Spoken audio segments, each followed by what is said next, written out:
এক মালিক চিরঞ্জীব চিরস্থায়ী সর্বশক্তিমান দয়ালু মহাদয়ালুর নামে আরম্ভ করলাম।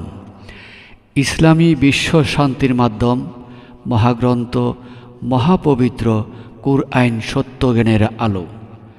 হে মুমিনগণ, তোমাদের জন্য সিয়াম পালন অর্থাৎ 6 রিপু দমনের বিধান দেওয়া হইল, যেমন বিধান তোমাদের পূর্ববর্তীগণকে দেওয়া হয়েছিল, যাহাতে তোমরা মুত্তাকি অর্থাৎ পরম মানুষ হইতে পারো। সূরা বাকারা আয়াত নং 183। চন্দ্রমাস রমজানের সিয়াম পালন অথবা 6 রিপু দমনের 30 দিন।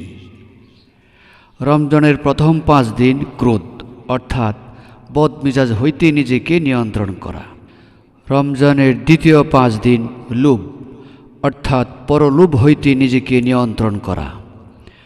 রমজানের তৃতীয় 5 দিন কাম অর্থাৎ অবৈধ যৌন উত্তেজনা হইতে নিজেকে নিয়ন্ত্রণ করা। রমজানের চতুর্থ 5 দিন মোহ অর্থাৎ দুনিয়ার মায়া ত্যাগ করিয়া দুনিয়াধারী করা। রমজানের পঞ্চম 5 দিন মদ অর্থাৎ অহংকার হইতে নিজেকে নিয়ন্ত্রণ করা।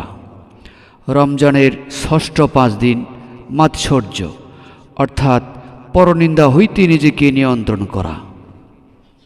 ইমাম মহামায়ার বাণী।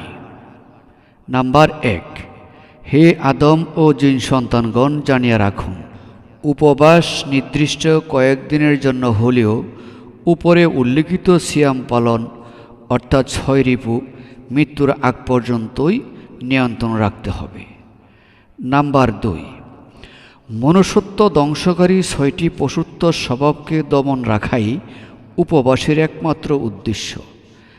নাম্বার 3, গরিব হোক আপনার ইফতারের সঙ্গী, মহাগ্রন্থ মহাপবিত্র কুরআন হোক আপনার জীবন বিধান। নাম্বার 4, ঈদ আপনার পবিত্র ইবাদত, ইহা বেপর্দা, ভোগবিলাসিতা আর অশ্লীলতা নয়। নাম্বার 5, সন্তান জন্ম দেওয়া ব্যতীত যৌন সঙ্গম করা জিনার সমতুল্য অপরাধ।